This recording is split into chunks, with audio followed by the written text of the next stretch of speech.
Two ladies, Laura Hipp, who is the MDA Deputy Executive Director, and also Rochelle Hicks is the Director of Visit Mississippi. Both of you ladies, I think it's the first time for both? Yes, it is. Is it? Yes. Ah, good. If you will move that microphone a little bit closer to you, and I think it won't sound like we're in the Carlsbad Cavern. There we go. That's the effect I was going for. There you go. First of all, to Laura, good morning to you. How are you, ma'am? I'm wonderful. Thanks for having us. So it's a lot of things going on. I mean, first of all, as the Deputy Executive Director of MDA, it's nonstop. You've been there for a while now, and he's just, from what I understand, the phone is ringing as good now as it's been in a long time. Definitely. You know, since 2020, we've had $7.5 billion in new investment in the state, and that's about 13,000 plus jobs that we brought to Mississippi. Yes, yes. A lot of that, about 60% of that is through expansion of existing businesses. Well, that's something that people, and I mentioned this earlier, and we were talking about it yesterday with Alex, and I said, you know, people don't think about this. We're always talking about getting that next big Continental or a tire company or steel mill or things such as that. But, man, we put a lot of jobs on here by just expanding the businesses that we have and providing a suitable atmosphere or environment. And sometimes that's not easy, is it? Well, that's true. I think we're fortunate in Mississippi that, you know, we're a very business-friendly state. We have a governor and a legislature who recognize that what you need to do to grow a business in Mississippi. You know, one of the things they passed, MFLEX, was a special, easy, kind of streamlined universal tax program that we have used a lot this year. Companies are liking that and using it. It helps. It's one application to MDA, and they'll get credits on certain taxes for creating, you know, minimum investment in jobs. So anybody, whether they're from out of state or if they're out of the country, if they want to come in and do business in the state, it's not a lot of negotiating or anything else. We've got a chart; they can see exactly what the incentives are going to be, and they can make that determination quickly. That's exactly right. Their CFOs can crunch the numbers and get an answer, and you know, we can add a little help with some infrastructure needs, and that makes us an excellent choice. Laura, by the way, we're talking about the 7.5. That's not inclusive of the things that are in the works now. We're talking about the steel mill, or the aluminum plant, or whatever, and that's not. They haven't even ramped up as far as the employment's concerned.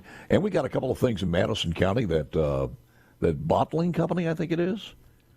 I think Joey Deason has been doing a great job with Madison County Mega Park. We've got a lot of projects looking at that site and several sites around the state. Any breaking news or anything that you want to mention? We always like to have that, but I'm not going to put you on the spot.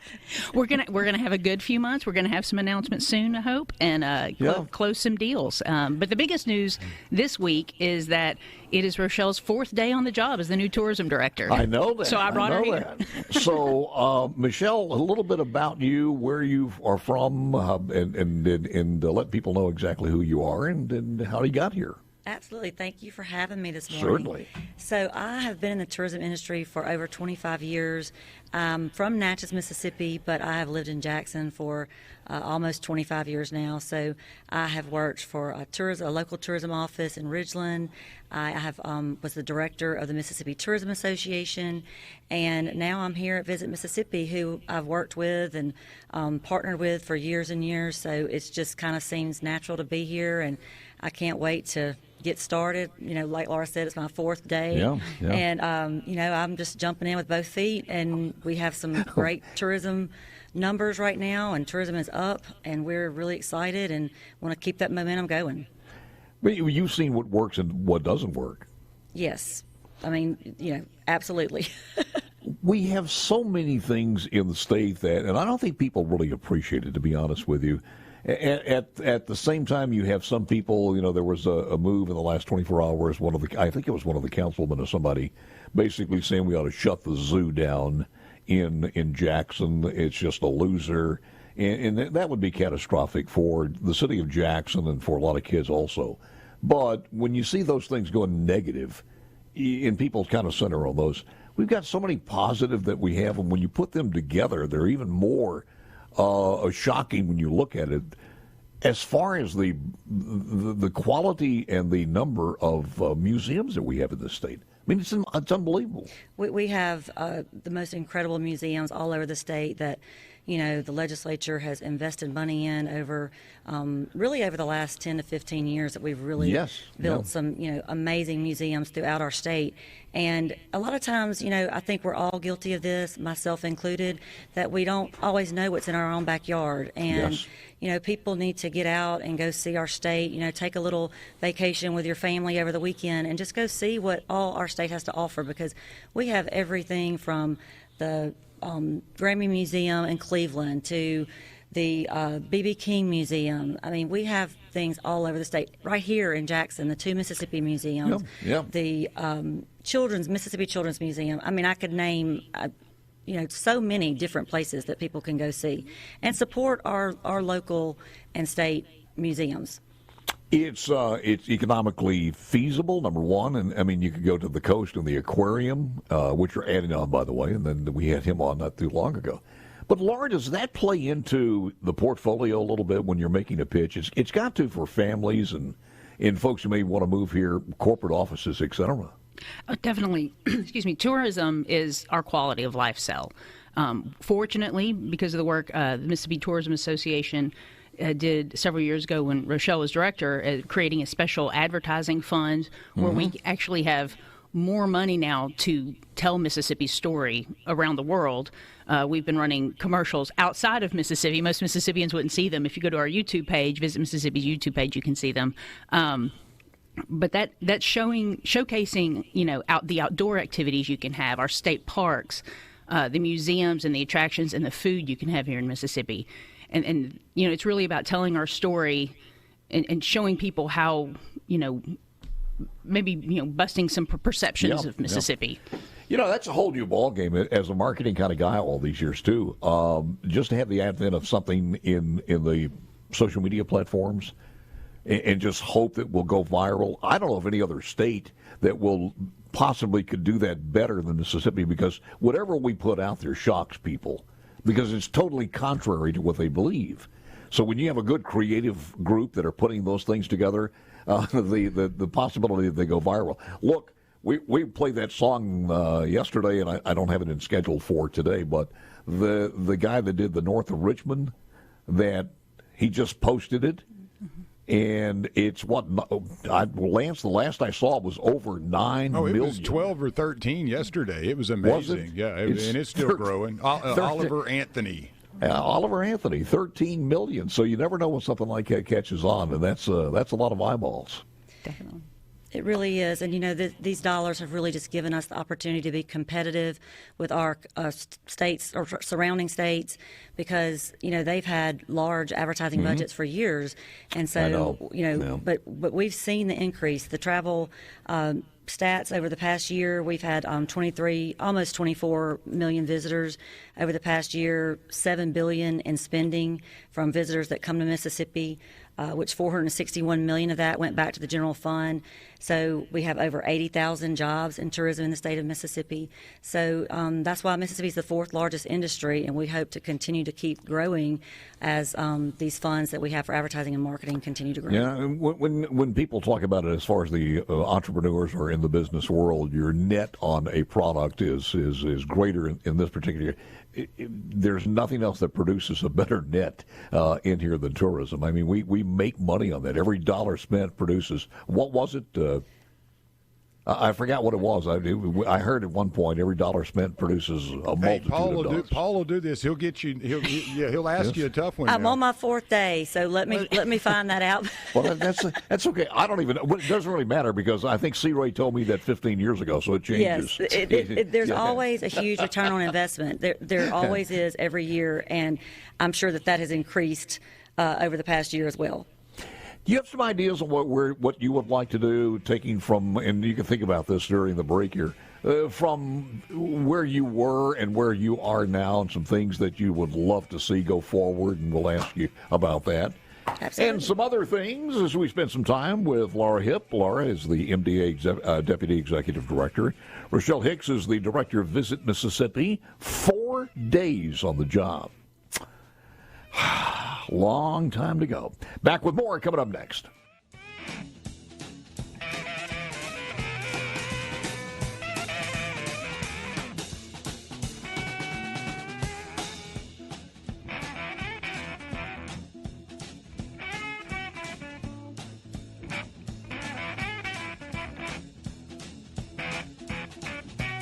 Back in the House, it's Laura Hipp, who is MDA Deputy Executive Director, and Rochelle Hicks, who's the new director of the Visit Mississippi. And we were talking about a lot of different things here, but the fact is that this is a political campaign. And we hear a lot of negatives, and I'm not going to bring you guys in on this one, but it's really, really hard for anybody who loves the state. And I know you guys love it, and you're so invested in it, to hear negativity coming from out of state or anywhere else. But it's really kind of hard to just deny, regardless of if it's a political campaign or not, of all of the advances that we have made, man, in the last 10 or 15 years. I mean, it's just, Laura, when you start talking about that, we've invested in things that matter, in things that will produce. Whether it's the workforce development, we've done a great job in as you said, increasing the promotion budget to advertise Mississippi outside. And I mentioned teacher pay raise. You're talking about cutting income tax, and all of those different things do matter, and they are producing, Laura. That's right. When the governor looks at how we can grow the economy, there's a lot of factors he considers, and one important metric he looks at is the pay. When we look at these companies, incentivize these companies, he's looking at the average county wage, because if you get above that, that's how we increase per capita income in Mississippi. In 2020, our average salary per initial job was about $45,000. In 2022, that went to $62,800. So, we're making progress there, and that's how you move the needle in Mississippi. But also, people don't mention this sometimes, but that cost of living factor in the state has to figure into that.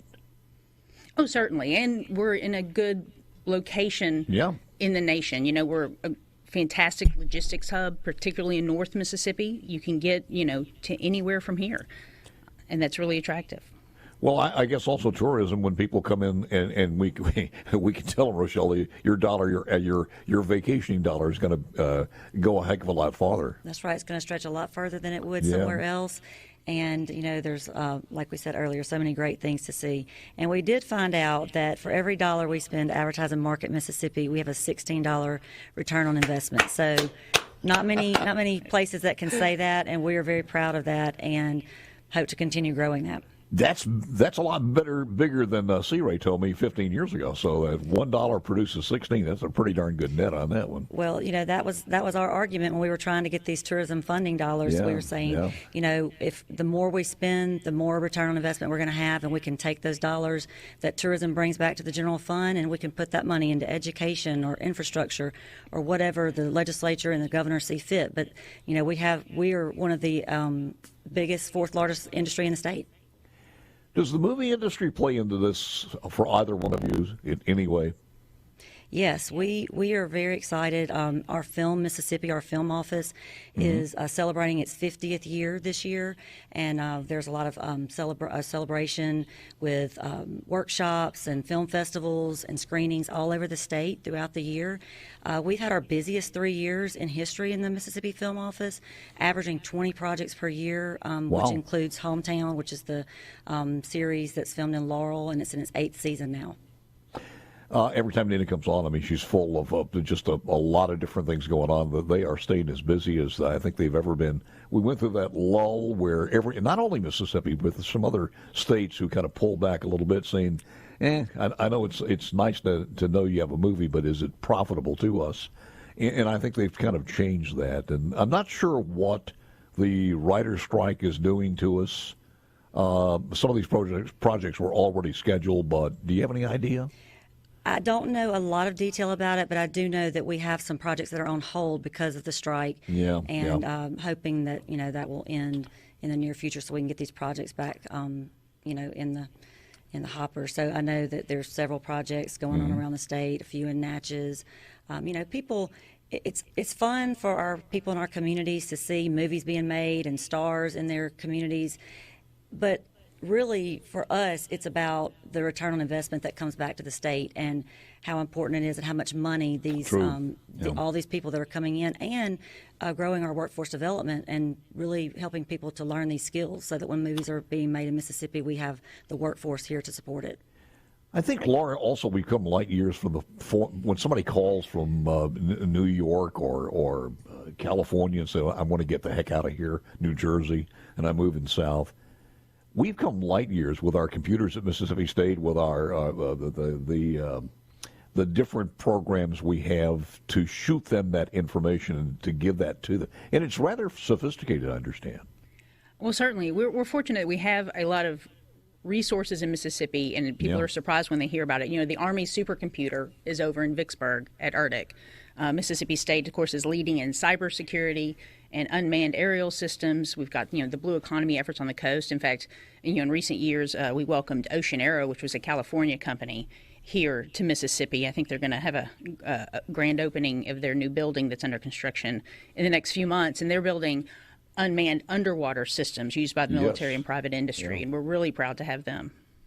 How does the lowering of the income tax, personal income tax, play into your portfolio there, or your resume to give people, here's the reason you should move in? It's one more tool that we can brag about and market. Does anybody ask about that? Is that something that's a deal breaker, or is it conducive to people moving in? Certainly, I think it's just one more plus in our favor when you look at reducing the income tax or cutting the income tax. Certainly, I think we got one of the ninth lowest in the state now, in the nation now, is my understanding. And it looks like with the new legislative session, if the dollars hold up or if the revenue continues as it is, there is going to be an energetic effort to lower it again. We'll see. That's right. I know that's important to Governor Reeves. All right. Well, visit Mississippi. What is on your list that you really want to accomplish when you go beyond 4 days, like tomorrow with the 5th day? Well, that's a great question. But I've been meeting with all of our staff this week and really just trying to get to know all the projects that we have ongoing and talking to everyone and getting a feel for what all of our team is looking at. But one thing that I know we definitely want to do is we want to grow our outdoor presence. Like Laura said earlier, we have been heavily marketing our state parks and our outdoor products around the state, and I think that is something that we can continue to grow and just make it even stronger because we have so many great things around the state. We have a lot of people that love to hunt and fish, and Grenada Lake, which is one of the biggest crappie fishing locations in the country. We just have so many opportunities, and we just want to showcase those and keep continuing to grow that market. We also, like I said, have our 50th celebration for our film office, which we're very proud of and very excited. We are also trying to market our sports parks around the state.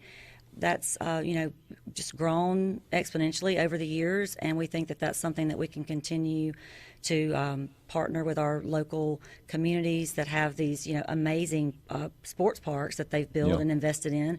So, we need to make sure we're getting more teams from across the nation coming in for these big tournaments. In the last couple of years, being behind this microphone, I think the number one thing that energized people in this audience, since it's statewide from Biloxi to DeSoto County, was in unison. And I mean, we had a tremendous amount of feedback into us from all of our stations across the state on we need our parks back up to par. And it came from a lot of baby boomers who had grown up, such as I, camping. And they saw that the kids wanted to go and continue the camping, but would come back and say they're just not, what they used to be. They've been neglecting. And I had Lynn Posey on, I think it was last week. And through this one and to the last legislative session, I am energized that all of that volume that we put out and the people put out, that we're getting it done and we're rebuilding those. But when you start talking about Visit Mississippi, and you said it too, Rochelle, that just look around on a map and see some things that you haven't seen before, and you want to take a quick staycation, and go, and it won't cost you that much. Man, if your anchor there is one of the state parks, that's going to be just a tremendous added addition to the family experience, and I think they'll love that. I'll give you ladies the last thoughts coming up in a moment or two when we return right after this one. Speaking of Mississippi, the Mississippi Catfish Farmer of the Year, Bobby Jones, spend some time with us coming up at 8:05 as we work through a Thursday, August the 17th, the Big 54. Back with more coming up next. For songs. All right, final thoughts from MDA Executive Director, Deputy Executive Director Laura Hipp, who both you guys did a great job for the first time on here, very informative, and I thank you for coming in. I appreciate it very much. But your final thoughts, Laura? Final thoughts, I guess.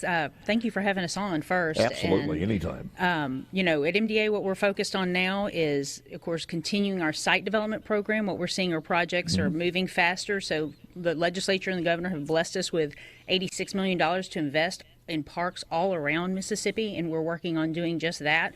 And we are also working on developing some new small business centered programs. We got some, about $86 million in federal funds through the State Small Business Credit Initiative.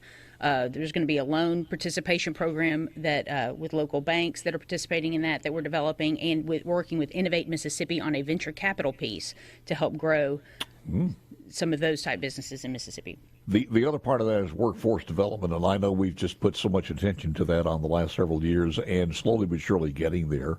Are we where we need to be? I don't know if we're ever where we need to be. I know we work closely with Ryan Miller at Accelerate Mississippi. They are integrated into our projects. When we go make a pitch, they're right there at the table with us, talking about how Mississippi as a whole can meet their needs. Because the companies really don't care about what agency you're at; they just care about the state as a whole. And so we have a great working relationship with them, and we're looking forward to seeing what they can accomplish and develop in our workforce. Rochelle, I know it's a big apple to take a bite out of it. I understand that, but what your final thoughts?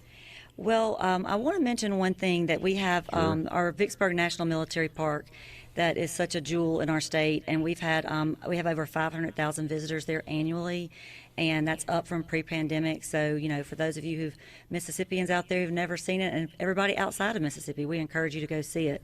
And going back to the statistic about for every dollar we're investing in tourism, we receive a $16 return on investment. Be a part of that and get out, take your family, take your friends, and go see all of Mississippi and all the wonderful things that our state has invested in and our communities have invested in, and just go see what we have. So when people ask you, well, what's there to do in Mississippi? There's a long list of things, and we want everybody to know that and be positive in Mississippi.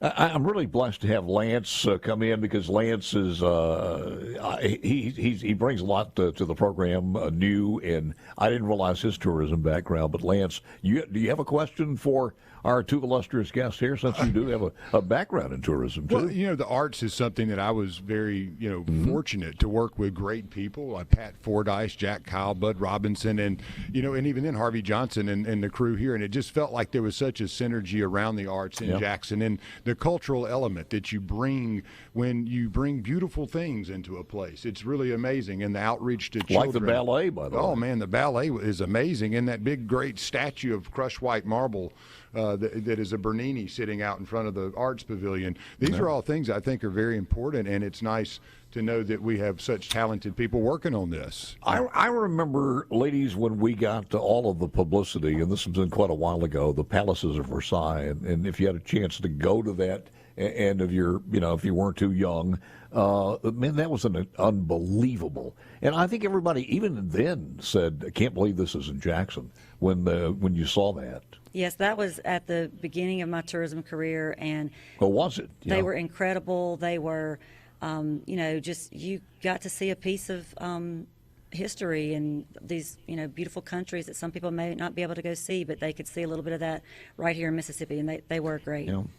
I say this, what we need to do is just almost like telling your children and giving them a motivation when they get up in the morning. You can do this. Here are the good things that are happening. And everybody needs that. And when you start looking at what's going on in the state of Mississippi compared to what it was 15 or 20 years ago, and even let me throw in the old cowboy. Andy Gibson as far as the things that are being brought in from the agriculture part of this and the Coliseum and the Trade Mart. I mean, it's just a lot of things going on. Cruising the coast is around the corner. That's become not only a national, almost an international affair. Absolutely. And, we also have, we do a lot of agritourism because there's a lot of things that people don't consider. People love to go see how a catfish farm works or go to a sunflower farm. I mean, there's all kind of wonderful agritourism opportunities around the state as well. You're pretty good. That's a good lead into my next guest coming up here. We talk about cruising the coast, though. I mean, it almost supplants what was such a big deal as far as Sturgis. Now, forget about Sturgis. You've got cruising the coast. Absolutely. So that's how big it is. Ladies, don't be strangers. Anytime you have something, want to get out across the state, just give us a call. Any statewide promotions you want to have, we'd love to be a part of it and just move Mississippi forward would be our number one objective. Thank you, guys, ladies. I appreciate it very much. Thank you.